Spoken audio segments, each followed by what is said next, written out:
বছর বয়সে যে প্রথম কথা না, ওটা আমি আমার বোনের সাথে বলছিলাম। আমার বোন ঢাকায় গিয়া কোন একটা ইউনিভার্সিটিতে পড়াশোনা করতো, তো ভালো ওইখানে তার একটা ছেলের সাথে পরিচয় হয়। তারা দুজন বিয়ে করে ফেলে।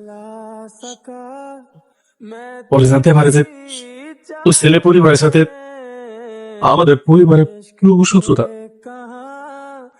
আমার আপা বড় লোকাই,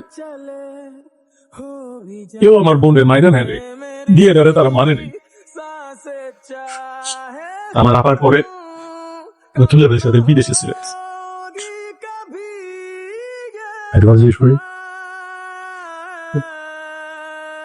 আপনার বোনকে কি শুধু পরিবারের মানুষগুলোই মেনে নেনি, নাকি আপনিও? আপনি মেনে নিয়েছেন তো, তাই না? এ কি কো এত ময়দানি ওরা